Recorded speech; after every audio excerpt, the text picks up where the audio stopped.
কষ্ট মাওলার পাগল হয়ে গেছেন। ইব্রাহিম আদম রহমাতুল্লাহের অবস্থা দেখে আরেকজন বাদশা ছিল ইমরুল কায়েস। ইমরুল কায়েস চিন্তা করে এই দেশে আমি আর থাকবো না, অন্য দেশে চলে যাব। অন্য দেশে এই জন্য চলে যাব, এই দেশে বসে যদি কাজ করি মানুষ আমাকে চিনে ফেলাইবে না, এই দেশে থাকা যাবে না, অন্য দেশে চলে যাব, কেউ আমাকে চিনবে না। ইমরুল কায়েস বাদশা অন্য দেশে চলে গেল। যাওয়ার পরে ইট খোলা, যেখানে ইট বানায়, ইট খোলা যেখানে কি বানায় ইট বানায়, ওইখানে যাইয়া কাজ করা শুরু করে রেখেছেন, ইটের কাজ করতেছেন। মুখের সামনে একটা মেকআপ লাগানো অবস্থায়, এমন সময় কেউ তার চেহারা দেখতে পারে না, কেউ যদি তাকে চিনতে না পারে। হঠাৎ করে কাজ করতে করতে করতে করতে একদিন মুখের সামনে দিয়ে মেকআপটা উঠে গেছে। উঠে যাওয়ার পরে কয়েকজন শ্রমিক দেখে বলাইছে যে লোকটা আমাদের এখানে কাজ করতে আছে এটা কোনো সাধারণ মানুষ না, তার চেহারার ভিতরে বাদশাহী বাদশাহী ভাব দেখা যাইতেছে। ধরে কন্যা সুবহান। হ্যাঁ বন্ধু, ভালো করে বুঝতে হবে। ওই দেশের বাচ্চার কাছে চলে গেল বাচ্চাজি, আমাদের একটু শ্রমিক আছে, ওই শ্রমিক কাজ করতেছে, কিন্তু তার চেহারার ভিতরে কিন্তু কাজের লোক দেখা যায় না। কি বলে ঠিক হবে ঠিক, কিন্তু যখন মেকআপটা উঠে গেল আমরা দেখতেছি তার চেহারার উপরে বাদশাহী বাদশাহী ভাব আসতেছে। বাচ্চা ডাক্তার যাও, ওই ইট খোলা যেই ব্যক্তি কাজ করতেছে ওই ব্যক্তিটা আমার কাছে নিয়ে আসো। বাচ্চার কাছে নিয়ে আসুন। বাচ্চা ডাক দিয়েছে, ভাই তুমি এখানে কেন আসছো? তাই কাজ করার জন্য আসছি। আল্লাহু আকবার। আমি কাজ করার জন্য আসছি, আমি কাজ করতেছিলাম। ভাই তোমার মুখের সামনে মেকআপটা উঠে হবে, একটু তোমার চেহারাটা দেখবো, কিন্তু বাচ্চার হুকুম মানতে হবে। এক দেশের বাচ্চা আর এক দেশের পর্দা ধরে ঠিক কিনা, ওখানে আপনার কোনো ক্ষমতা নাই। বাচ্চার হুকুম মানা লাগবে কি লাগবে না? ধরে তো বাচ্চার হুকুম মানার জন্য যখন মেকআপটা উঠাইল, এবার ইমরুল কায়েসের দিকে তাকাইয়া ডাক দিয়া বলতেছেন, ভাই সত্য গোপন কইরা লাভ নাই, তুমি তো ধরা খাইয়া গেছো, তোমার পরিচয় দাও। হ্যাঁ বন্ধু, কেন বললাম? একজন গাঁজা করার একজন গাঁজা করতেছে না, কথা কয় না, একটু জোরে কথা। একজন মদ করার একজন মদ করতেছে না, একজন জেনা করার একজন জেনা করতেছে না, একজন আলেম আর একজন আলেমকে চেনে, একজন আল্লাহ আর একজন আল্লাহকে চেনে। একজন গাঁজা করার একজন গাঁজা করতেছে না, কেমন এটা আপনারা বলবেন না? এমন ভাবে তোর ইশারা দিবে আল্লাহ সে বলতে আপনি বলতে পারেন না। বাচ্চা চিনে বলাইছে, বাচ্চা দেখ দিয়ে লুকাইয়া লাভ নাই, পরিচয় কি দাও ধরে তখন পরিচয় দিল, আমি ইমরুল কায়েস বাদশা। ধরে কন্যা সুবহান। বাদশা দেখ দিয়া বলতে ইমরুল কায়েস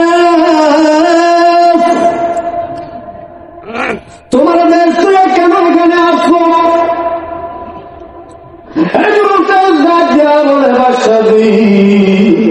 এই জন্য আমি আছি, আমি আমার দেশে যদি থাকতাম, আমার দেশে হইয়া যদি কাজ করতাম, আমি ধরে গেয়ে যাইতাম, আমি কাজ করতে পারতাম না। কি বলে ঠিক আছে ঠিক, এমন যাবো যেখানে আমাকে কেউ চেনবে না, নিজনে তো আমি আল্লাহকে ডাকবো।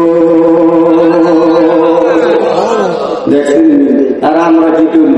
আর নামাজের রওনাইছি, নাকি আতর নাইকিয়া অমুক জনে জানাইয়া যায়, অমুক জনে যায়, মানুষ নামাজে যাইতেছে, অমুক ব্যক্তি দেখ জায়গায় দেখছো লোকটা কত বুজুর্গ। কি কয় জোরে লোকটা কাছে বুজুর্গ। হ্যাঁ বন্ধু, পয়সার মা মনে আছে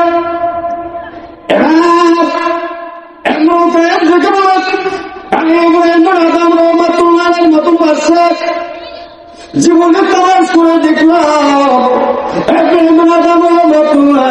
যখন আমার আল্লাহর পরিচয় পেয়ে গেছেন, আমার আল্লাহর জন্য পাগল হয়ে গেছেন।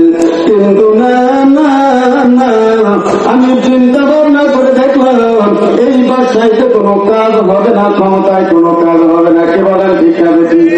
আমি চিন্তা ভাবনা করে দেখলাম যখন এই ক্ষমতায় কোনো কাজ হবে না, ক্ষমতায় কোনো মুক্তি পাওয়া যাবে না, এই বাদশাহী আমার দরকার নাই, এই ক্ষমতা আমার দরকার নাই।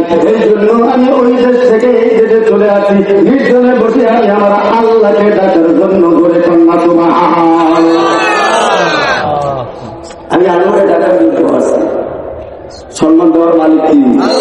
আরো করে কর, সম্মান দেওয়ার মালিক আল্লাহ। বাচ্চা ডাকতে বলে ওই নৌকায় চিন্তার কোনো কারণ নাই, আমার কিছু দরকার নাই, আমার সিংহাসনে তুমি বসো। নৌকায় চোখ দিয়ে টপ টপ করে পানি পড়ে, আল্লাহ আকবার। নৌকায়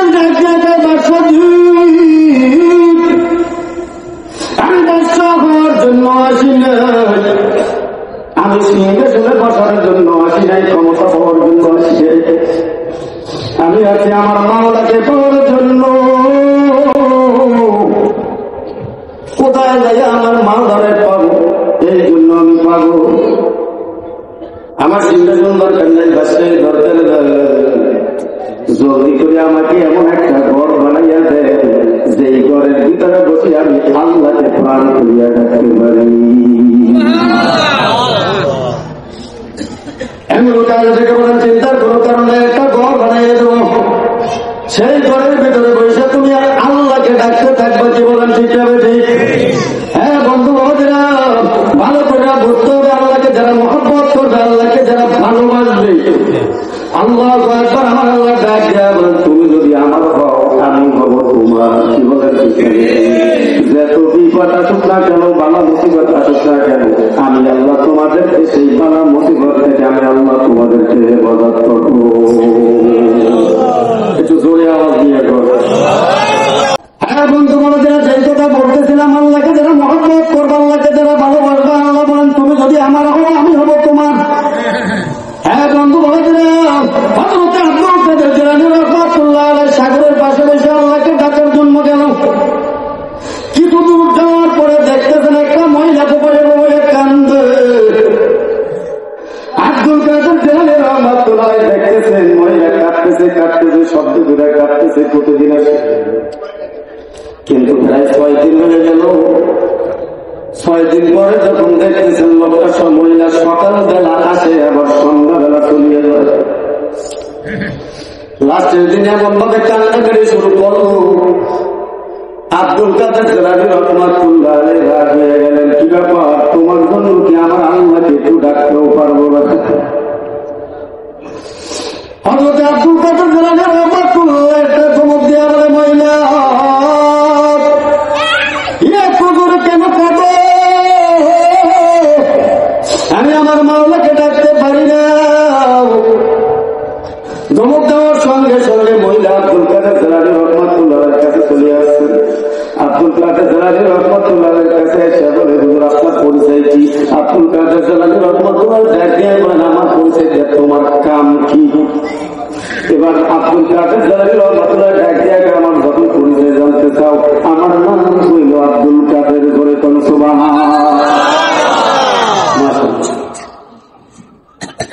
হুজুর আপনার নাম কি? আব্দুল কাদের জিলানী। আমার নাম আব্দুল কাদের জিলানী। হুজুর আমি আপনাকে খোঁজ করি। হুজুর আপনি দেখতেছিলেন 1 সপ্তাহ পর্যন্ত সকালবেলা আসি, সন্ধ্যাবেলা বাড়িতে চলিয়া যায়। হুজুর কেন আসি জানেন না? আর আমার চোখ দিয়ে টপ টপ করে জমিনের ভিতরে পানি পড়তে থাকে। হ্যাঁ আমি কেন আসি তা আপনি জানেন না? খাই না, এই সাগরের দিকে তাকাই, এই জন্য সাগরের দিকে তাকাই, সাগর আমার সন্তানকে নিয়ে গেছে। হুজুর আমি বাড়িতে যাই ঘুমাইতে পারি না, পিঠ লাগাইতে পারি না। কেমনে পিঠ লাগাবো? আমি পিঠ লাগানোর সঙ্গে সঙ্গে আমার সন্তানের কথা মনে হয়। হুজুর এই জন্য সাগরের দিকে তাকাইয়া সন্তানের কাঁদিয়ে চোখ দিয়ে টপ টপ করে পানি গলায়। হুজুর আপনি বড় বুজুর্গ, আপনার কাছে আসছি, কিছু আল্লাহর কাছে দোয়া করেন, আল্লাহ জানি আমার সন্তানকে আমার কাছে ফিরাইয়া দেয়। আব্দুল কাদের জিলানী রাহমাতুল্লাহ আলাইহি মাওলার কাছে দোয়া করতেছিলেন। এমন সময় দেখতেছি মহিলা ওই জয় ট্রলার সাজাইয়া সুন্দর ভাবে সাজাইয়া দিছিলেন। ওই রকমের একটা ট্রলার আইসা সাগরের পাশে গিরাইল। সিঁড়ি দিয়ে তার সন্তান পুত্রবধূ জমিনের ভিতরে নামতেছে। আসলের মালিক কে?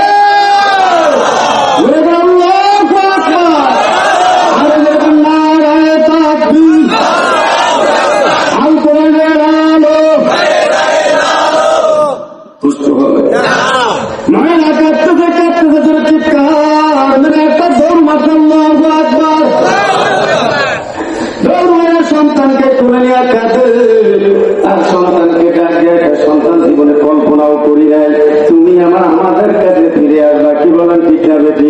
আব্দুল কাদের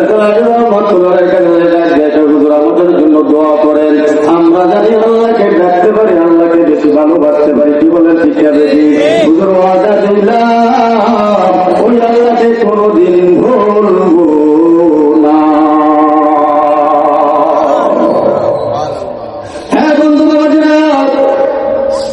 এই জন্য আল্লাহ পাকের প্রেমে আল্লাহ পাকের পাগল, আল্লাহ পাকের পাগল হয়তো যদি কোন ভয় নাই। মুমিন যারা ইমানদার যারা তারা আল্লাহ ছাড়া কাউকে ভয় পায় না।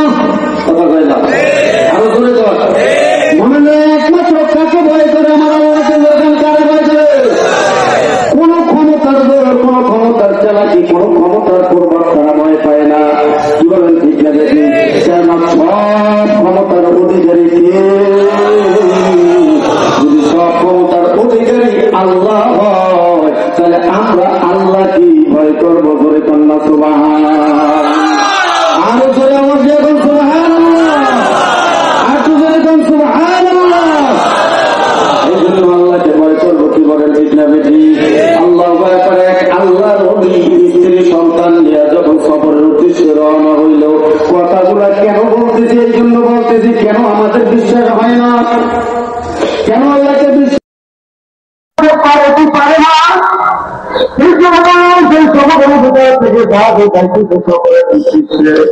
এমন সময় বড় বড় ঘটনা শুরু হয়ে গেছে। সাগরের ভিতরে যখন জাহাজটা চলাইয়া যায়, মহিলারা সমুদ্রের ভিতর থেকে আল্লাহকে ডাকতেছে। চোখ দিয়ে টপ টপ করে জমিনের ভিতরে পানি পড়ে আর আল্লাহরে ডাক দিয়ে ভয়ানক সমুদ্রের ভিতর থেকে বাঁচাইয়া আজকে জাহাজের ভিতরে উঠাইয়া রাখতে আমাকে যখন পারত। আল্লাহ আমার বিশ্বাস, তুমি যখন আমাকে ফিরাইয়া দেখো, আল্লাহ তোমার কাছে দোয়া করি আমার সন্তানকে আমার কাছে ফিরাইয়া দাও। একটু জোরে কইলেন না? আর একটু জোরে আওয়াজ দিয়ে দাও। আর অল্প ভয় করুন, কষ্ট অল্প অল্প কষ্ট করবে, কষ্ট হলে তো ভাই। হ্যাঁ বন্ধু, আমার আল্লাহ বন্ধার চেহারা দেখে না, চুরাত দেখে না, টাকা দেখে না, পয়সা দেখে না। আমার আল্লাহ বন্ধার কলম ওইদিকে তাই রয়েছে, ধরেছেন ঠিক কিনা? কলম ভালো মানুষটা ভালো, যার কলম খারাপ মানুষটা খারাপ। কলম ভালো হইতে হইতে ওই মানুষটা ফেরেশতার চাইতেও সম্মানিত হয়, আর কলম খারাপ হইতে হইতে ওই মানুষটা কুত্তার চাইতেও খারাপ হয়। মহিলা জাহাজের ভিতরে উঠে আল্লাহকে ডাকতেছে, বিশ্বাস আল্লাহ যখন আমাকে ফিরাই দিতে আমার সন্তানকেও ফিরাই দেবে। কি বলে ঠিক আছে? জাহাজ চলতেছে চলতেছে চলতেছে, হঠাৎ করে ভয়ানক সমুদ্রের ভিতর থেকে জাহাজটা বেজে গেছে। জাহাজ আর সামনের দিকে যায় না। নাবিকরা ডাক দিয়ে বলে, একজন নাবিকরা, নাবিকরা এখানে লেখাতে কোনো চর নাই, বালুর চর নাই, কিচ্ছু নাই, কেন জাহাজটা বেজে গেল? আল্লাহ। একজন নাবিক সামনের দিকে যাওয়া শুরু করলো। সামনে দেখতেছে কেতার ভিতরে লেখেন, কেউ কেউ লেখেন বড় মাছ, কেউ কেউ লেখেন তিমি মাছ, কেউ কেউ লেখেন হাঙ্গর মাছ, কেউ কেউ লেখেন তিমি মাছ, কেউ কেউ লেখেন হাঙ্গর মাছ। সামনে এমন ভাবে মাছটা রয়ে গেছে, জাহাজ সামনে যাইতে পারে না, কিন্তু জাহাজের মাথায় একটা ছোট সন্তান বসা আছে। ধরে কন্যা সুবহানাল্লাহ। আরো ধরে কর, ভালো করে বুঝবেন আল্লাহ কিভাবে বাঁচায়। কি বলেন ঠিক আছে? ঠিক।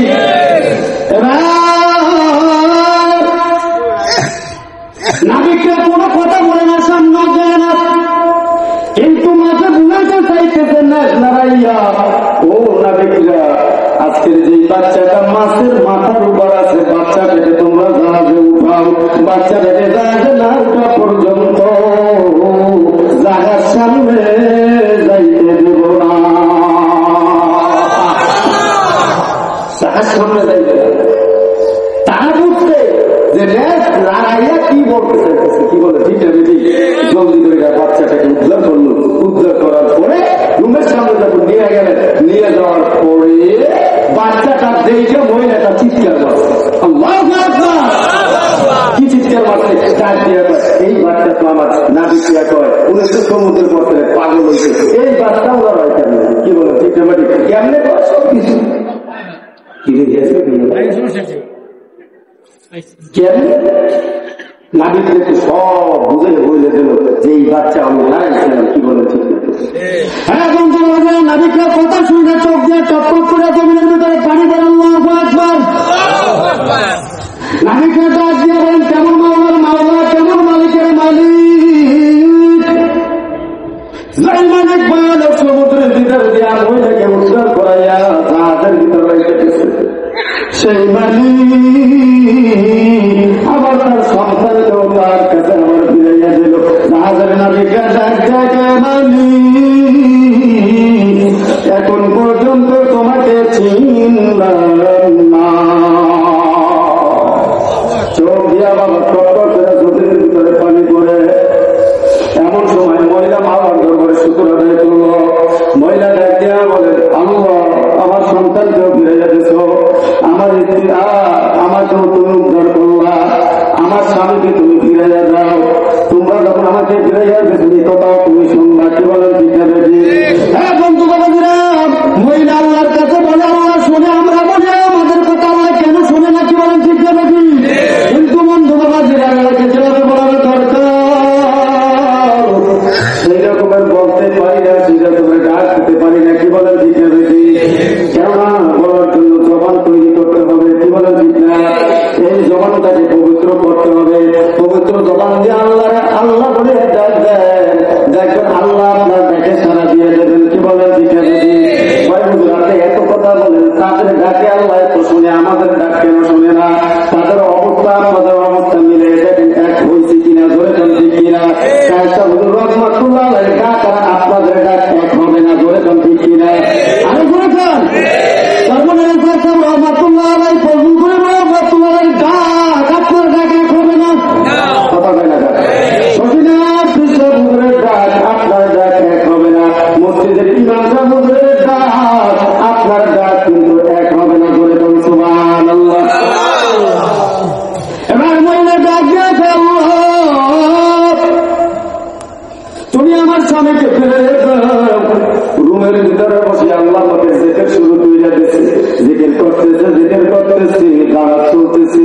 এমন সময় মহিলা দেখতেছে সাগরের পাশে একটা মানুষ দৌড়াইতেছে আর বলতেছে আল্লাহ আল্লাহ, বলেন না আল্লাহ আল্লাহ আল্লাহ আল্লাহ আল্লাহ আল্লাহ আল্লাহ আল্লাহ আল্লাহ আল্লাহ আল্লাহ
ওই মাঝে আমার নবীজিকে দেখলো, আমরা নবীজিকে দেখতে পারি না, জীবনের ঠিকা দেখি।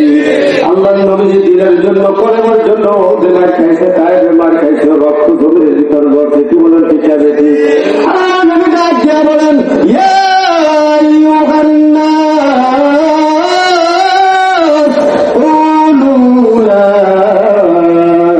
ইলাহা ইল্লাল্লাহ তুফলিহুন।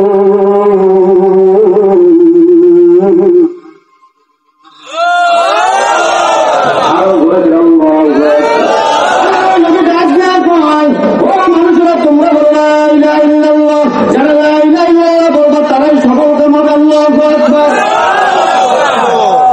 আল্লাহর নবী বলেছিলেন, যখন আল্লাহর নবী হকের পক্ষে কথা বলে দিনের পক্ষে দাওয়াত দেওয়া শুরু করতেন, আল্লাহর নবী ছিলেন রাহমাতুল লিল আলামিন। কি বলেন?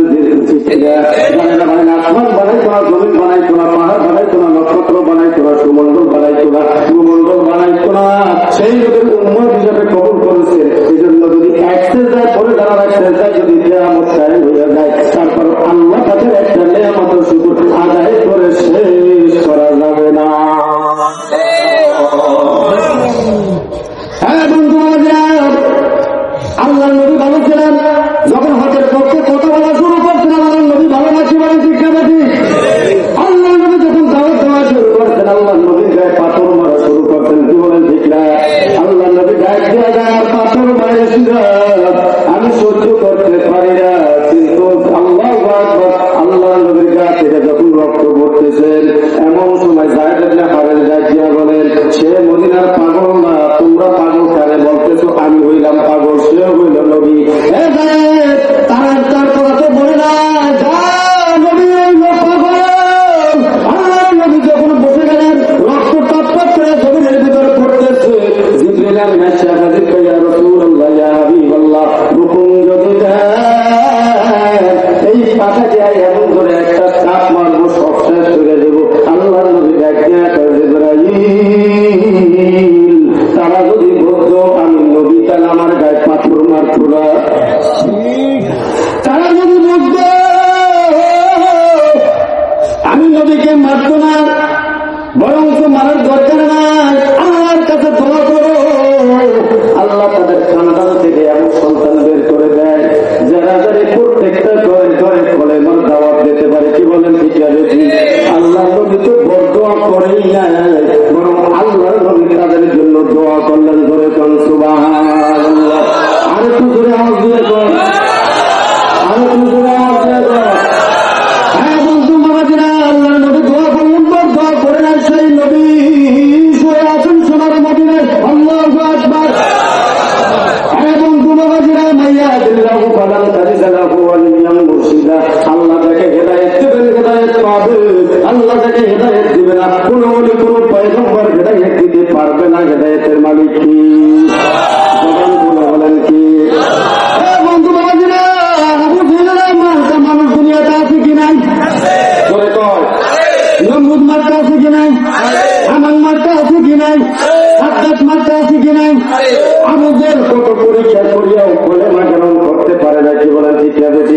আল্লাহ নবীকে ডাক দিয়া কয়, মুহাম্মদ, তুমি বাইতুল মুকাদ্দাসে গেছিলে নামাজ পড়ার জন্য। মুহাম্মদ, বাইতুল মুকাদ্দাসে কয়টা জান্নাত, কয়টা দরজা, কয়টা শিখ আছে বলিয়া দাও। আল্লাহ নবী চিন্তা করে, আমি বাইতুল মুকাদ্দাসে নামাজ পড়তে গেছিলাম, আমি বাইতুল মুকাদ্দাসে জান্নাত কপাট গোনার জন্য যাই না। কি বলেন? আল্লাহকে ডাক দিয়া আল্লাহ, আবু জেহেল বলছে বাইতুল মুকাদ্দাসে কয়টা জান্নাত, কয়টা দরজা, কয়টা শিখ। কেমন? কি বলে? ঠিক আছে। আল্লাহকে ডাক দিয়া দেন, আমার হাবিবা, আমার যত চিন্তার কোনো কারণ নাই। বাইতুল মুকাদ্দাসে কয়টা জান্নাত, কয়টা দরজা, কয়টা শিখ আছে, সব আপনি বলে দিতে পারবেন। জোরে কোন সুবহানাল্লাহ, আরো জোরে কোন সুবহানাল্লাহ। আমি মদিনার পাগল, আমি মদিনায় যাব, আমি মদিনার পাগল, আমি মদিনায় যাব, আমি মদিনার পাগল, আমি মদিনায় যাব। মদিনাতে যে আমি সালাম জানাবো, আমি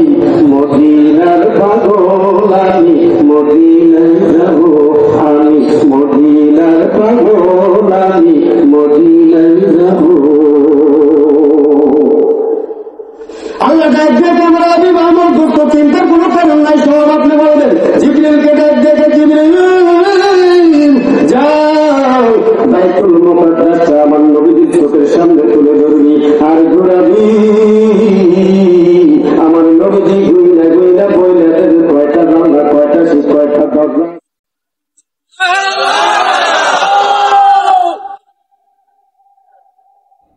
বাইতুল মুকাদ্দাস যখন চোখের সামনে তুলে গেল, এখন ঘুরাইতেছে জিবরিল আর ঘুরলে ঘুরে বলতেছে কয়টা জানলা, কয়টা শীত, কয়টা দরজা। বলার পরে আবু জেহেল তো মুহাম্মদ যা বলতেছে সব তো মিলিয়ে যাইতেছে। আরো ধরে যাবে না এই নিয়ে যে যারা প্রশ্ন করে এবার প্রশ্ন যাবে জানলে কি প্রশ্ন করে, তাহলে আবু জেহেল জানে কয়টা জানলা, কয়টা শীত, কয়টা দরজা, সব জানার পরেও আবার কি করছে, প্রশ্ন করছে, আবার চিন্তা করে। আল্লাহ নবী যা বলতেছে সবই তো মিলিয়ে যাইতেছে। আমাদের মনে হয় কষ্ট হইতেছে, সব মিলে গেছে। আবু জেহেল দেখতেছে মিলে যাওয়ার পরে আল্লাহ নবীর ডাক দিয়ে কয়, মুহাম্মদ তুমি তো সবই বলছো, সবই ঠিক, তুমি যে এত বড় জাদুঘর আগে তা জানতাম না, তুমি বিশ্বমানের জাদুঘর। কেন? তুমি হাওয়ার উপর জাদু করে সব বস্তু। আল্লাহ আমাদের ডাক দেখে মুহাম্মদ তুমি কোনো সাধারণ মানুষ না, তারাও কোনো সাধারণ মানুষ। কি বলে তুমি এত বড় জাদুঘর। মালিকের কাছে চিঠি লিখলেন, মালিক আমার বাতিজা মুহাম্মদ এত বড় একটা জাদুঘর, এই রকমের জাদুঘর কোনোদিন আমি দেখতে পারি না। কি বলেন ঠিক না বেটি? মালিক তার সঙ্গে যুদ্ধ করতে হইলে হাজার হাজার সৈন্য লাগবে। কি লাগবে জোরে করছে রাঘব কিছু আমার জন্য হাজার হাজার সৈন্য লাগবে। হাবিবুল মালিকের চিন্তা নাই, অমুক দিন অমুক জায়গা অমুক মাঠে হাজার হাজার সৈন্য নিয়ে আমি হাজির হয়ে যাবো। বলেন না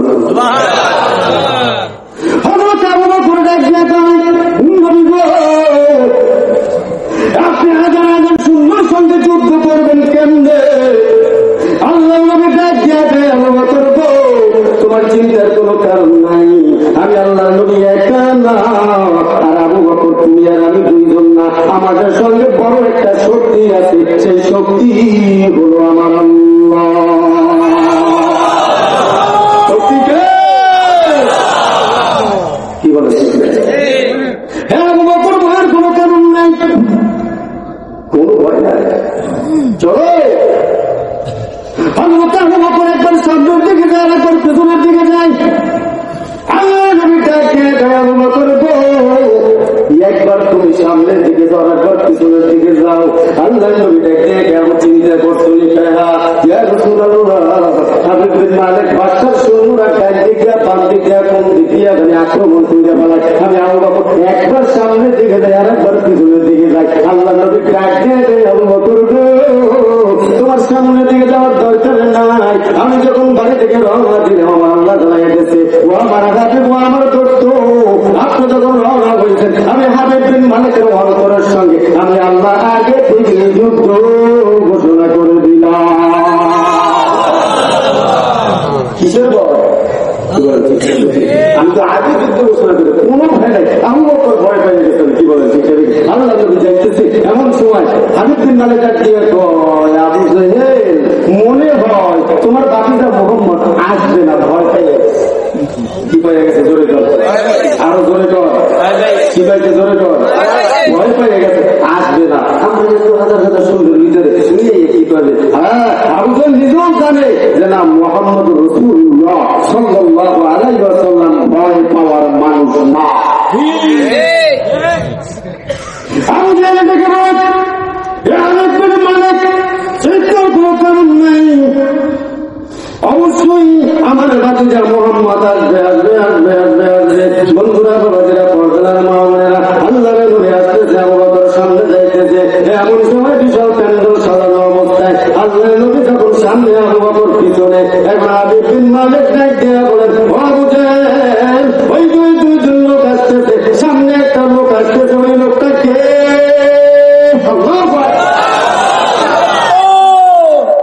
সামনে যে লোকটা আইতেছে এই লোকটা কে? হাবিব খালিদ মালিক ডাক দিয়ে এটা আমাদের ডাক দিয়ে ওই যে সামনে যে লোকটা আইতেছে ওইটাই হইল আমার চাচা মোহাম্মদ।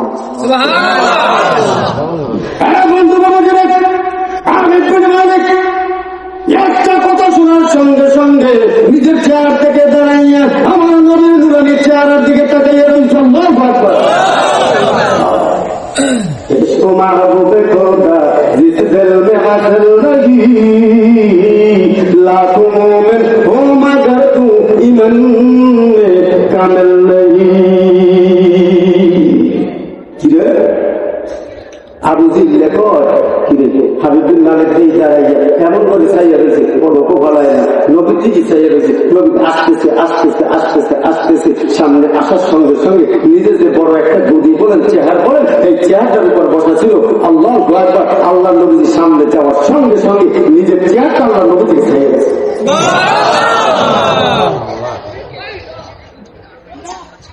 আল্লাহ নবীকে ডাক দিয়ে বলেছেন মোহাম্মদ।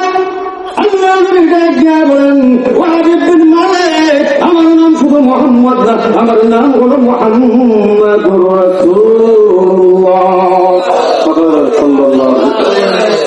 আপনার নাম কি? আপনার আব্বার নাম কি আব্দুল্লাহ? আমার বাবার নাম আব্দুল্লাহ। আপনার মার নাম কি আমিনা? আমার মার নাম আমিনা।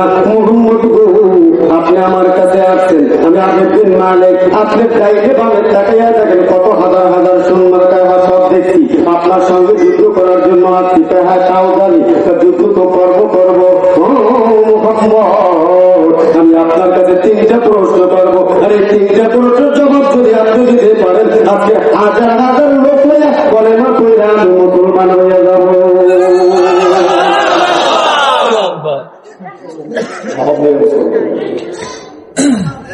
আল্লাহ একটু সময় দেন, 2 রাকাত নামাজ আদায় করবো। আল্লাহু আকবার। বিপদে বললে কি করতে হবে? বিপদে বললে নামাজ 2 রাকাত নামাজ আদায় করবো। পরে 2 রাকাত নামাজ আদায় করার পরে আল্লাহ নবী হাজির হয়ে গেছে। আল্লাহ নবী ডাক দিয়ে হাবিব বিন মালিক আমি নামাজ পড়ে যাইছি, এখন আপনাকে আমাকে প্রশ্ন করেন জোরে করছে। হাবিব বিন মালিক দেখে বলে কত প্রশ্ন হইল। ওই জায়গার কাছে চাঁদ দেখতেছো, ওই চাঁদ যদি 2 টুকরা করতে পারো রহমতের রাসূল শাহাদাত আঙ্গুল দিয়া যখন চাঁদের দিকে ইশারা করলো, ইশারা করার সঙ্গে সঙ্গে চাঁদ 2 টুকরা হয়ে যায়। জোরে করলো সুবহানাল্লাহ। আর একটু জোরে কর। হাবিব বিন মালিক আমরা প্রথম দেখা এইটা বললে শেষ কষ্ট হইতেছে মনে হয়। প্রথমটায় 5%, দ্বিতীয় নাম্বার প্রশ্ন 2 নাম্বার প্রশ্ন হলো এই যে রাত্রকে দিন যদি করতে পারো, দিনকে রাত্র বানাইতে পারো, আল্লাহ নবী বলার সঙ্গে সঙ্গে দিন রাত্র হয়ে গেছে, রাত্র দিন হয়ে গেছে। আমি 2 নাম্বারটায় পাস করতো। আল্লাহ নবীকে ডাক দিয়া কয় ও মুহাম্মদ 3 নম্বর প্রশ্ন।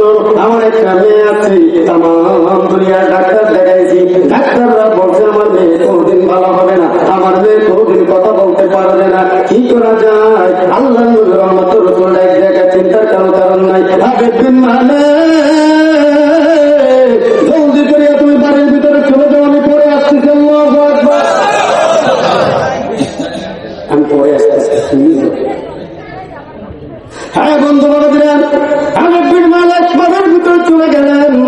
নিজের ঘরের সামনে দিয়ে দরজার সামনে দিয়ে যখন দাঁড়াইলেন, দাঁড়ানোর সঙ্গে সঙ্গে ঘরের ভিতরে থেকে আওয়াজ আসতেছে লা ইলাহা ইল্লাল্লাহ, লা ইলাহা ইল্লাল্লাহ, লা ইলাহা ইল্লাল্লাহ মুহাম্মাদুর রাসূলুল্লাহ। চালু হয়ে গেছে যে ঘরের ভিতর করে আমার কোথা থেকে আসলো, কি অবস্থা? ঘরের দরজায় যাইয়া যে মেয়ে কথা বলতে পারে না, হঠাৎ করে দরজায় আঘাত করলেন। আঘাত করার সঙ্গে সঙ্গে যে মেয়ে কথা বলতে পারে না, উঠতে পারে না, ওই মেয়ে বিছনা থেকে উঠে দরজা খুলে দিয়া বাবা মিলে একটা ডাক দিচ্ছে। তারিফের মানে থেকে বলে ও মা তুমি তো কথা বলতে পারো না, সমস্ত ডাক্তাররা বলেছে তুমি কোনোদিন ভালো হবে না, ব্যাপারটা কি তুমি কথা বলতে পারো, হাঁটতে পারো, বাবা বলে ডাক দিচ্ছে।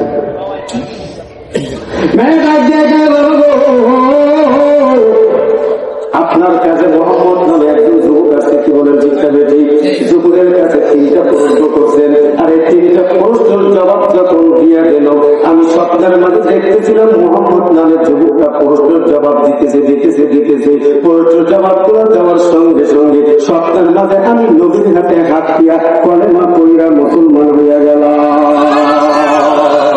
সালাতু সালাম গো আমার, দুরুদ সালাম গো আমার, কইও নবী মুস্তাফায়ে তোমরা যারা, ভালো লাগে না? সালাতু সালাম গো আমার, দুরুদ সালাম গো আমার, কইও নবী মুস্তাফায়ে তোমরা যারা যাও রে মদিনা।